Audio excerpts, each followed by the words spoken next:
There might be three things you need to unlearn as it relates to pricing and selling your craft beer. As a business owner, I've learned these things the hard way, and that's why I'm making this video, so you can understand this and start increasing your brewery's revenues right now. These principles are things I've learned over more than 2 decades in business, generating tens of millions of dollars in sales for my own businesses as well as my clients. But here's a secret. These three things you need to unlearn, they're not going to change, no matter what happens in the craft beer industry. And the third one is going to probably challenge you a bit, but it's the secret to moving your brewery into a powerful profit position. And I'm going to share what you need to learn too, what's going to allow you to generate more revenue and not feel pinched by the changes in the cost of doing business. Here are the three things that I'm going to ask you to unlearn, as well as what I'm going to teach you to allow you to put your business into a profit position that's going to withstand time and allow your business to become everything that you want it to be. Let's dive in. The first involves price and revenue. Too often I see business owners who think the situation as far as if I lower my price, I'll generate more revenue because I'll sell more of my product. That is a fallacy, and that's a massive mistake that many craft breweries are making today. Your price has to be a situation where it's going to generate more revenue. And here's a secret. I'm going to show you how you can put your business in a position where you can raise your price to whatever it is that you want, and there'll be almost no resistance. Before diving into all the secret sauce, I do want to ask you about the situation where, as I think you're going to start to see, and what I just shared with you points out that your revenue is tied to your entire marketing scheme. And that's the winning strategy now and going forward.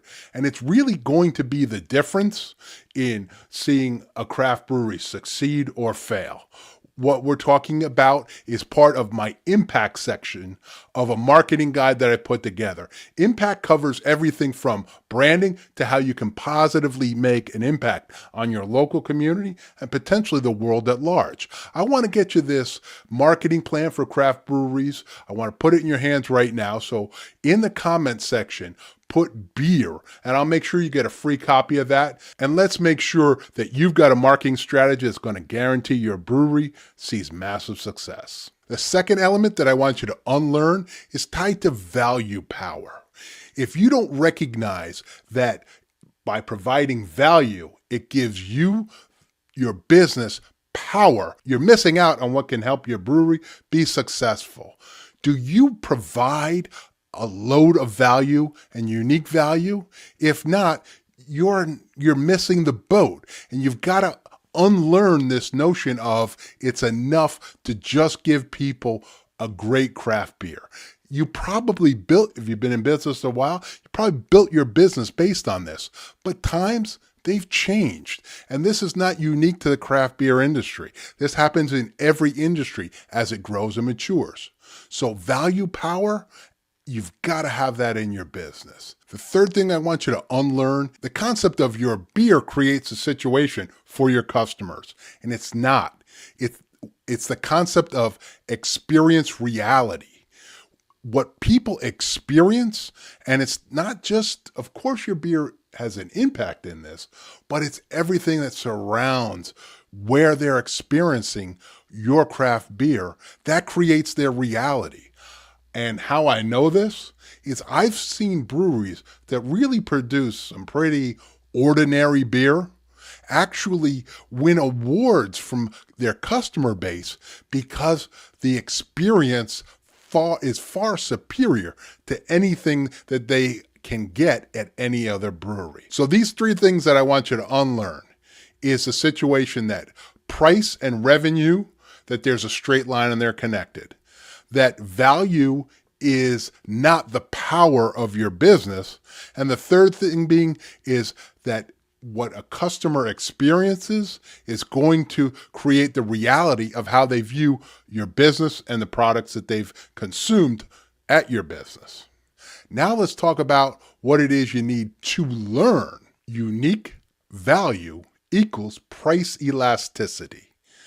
Meaning if you can provide a unique value to to the people who come to your business. It will allow you to have price elasticity. And what I mean by price elasticity is raising the cost of a pint 50 cents or $1 or maybe $2 won't impact anything in your business. And that's completely different. That's completely outside of the margins of everything I see as I visit various craft breweries. Everything's tied to trying to squeeze down the price and hopefully, fingers crossed, we generate a bit of revenue. Forget that. I want you to start thinking that, you know what? I'm going to create a special and unique value. It's tied to the experience that they have at your brewery. And then whatever price I want to put on a pint won't really matter. Now, you might be saying to yourself, hey, Trip, great concept, but how do I make this happen? That's what I want to talk about right now. First, to get your mind around these concepts, let's talk about some things that you probably are a bit familiar with. The idea of dog-friendly brewery experiences. That when people started doing that, it gave a unique experience for those folks because they could come, enjoy a pint. They'd even have things for dogs when they came, and they'd have a great time. Another situation, immersive beer pairing dinners. That Omegang was one of the first breweries that I'm aware of that kind of did that.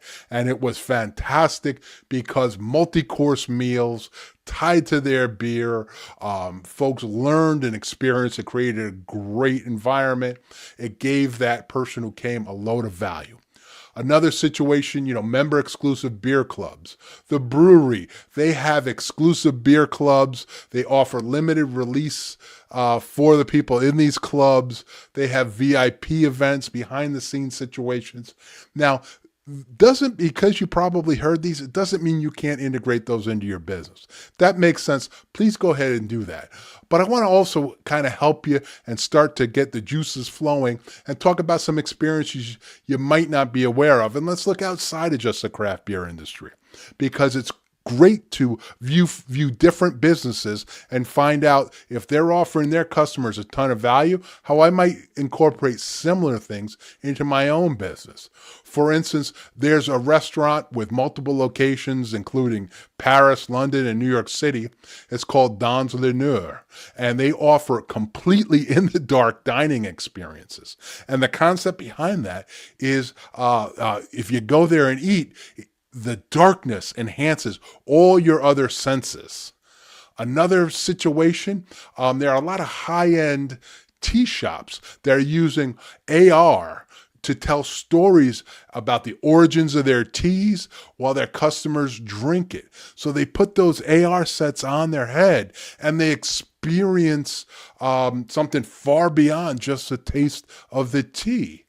Another concept to think about, there's certain cafes that offer situations like coffee, tea, and meditation experiences with guided sound baths, where it, again, allows people to kind of come in and get immersed in an experience.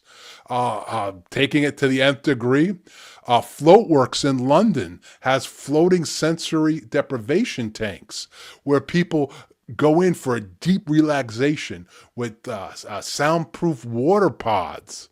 Could these types of things maybe get integrated in one way, shape, or form into what it is that you do? Something to think about might be, let me ask you, what's the western view like at your brewery? Watch it at sunset. Could your place become the location to have a cold craft beer while watching a spectacular sunset? Or could you incorporate, special AR or virtual reality elements and create a unique, one-of-a-kind experience for people? Could you create a health and wellness-inspired environment for people who want to experience food and drink while maintaining their health and fitness goals? Can you see how all these different things go above and beyond just handing somebody a great, well-crafted craft beer? Once you've found your spot or your niche, it becomes so much more than that pint. It's something that is an experience that's tied into folks' who they are or what they want to be or want to experience.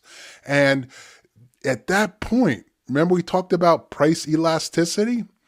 It's not the primary issue anymore. It's no longer all about where can I get the cheapest cold beer. And for the folks where that's everything they're looking for, you don't want to play in that sandbox. So now let me ask you, how are you going to make some changes, put a couple levers into your business, which is going to allow you to have the price elasticity that is going to be 100% necessary for you to see success going forward? Go ahead down there in the comments and let me know. And if you do have any questions, if you do want to bounce something off, I'd love to hear what you're thinking about, and I'll certainly share with you what I think. Now, I'm guessing you probably also use social media. And to be honest with you, if you are, you're probably doing it all wrong. Am I right that it's not providing the kind of bang for the buck that it used to? Specifically as it relates to your time. And I want to help you. So right now, I want you to watch this video right here. I'll see you over there. We're going to make your social media work for you, and we're going to spend a lot less time on it. I'll see you over there in that video.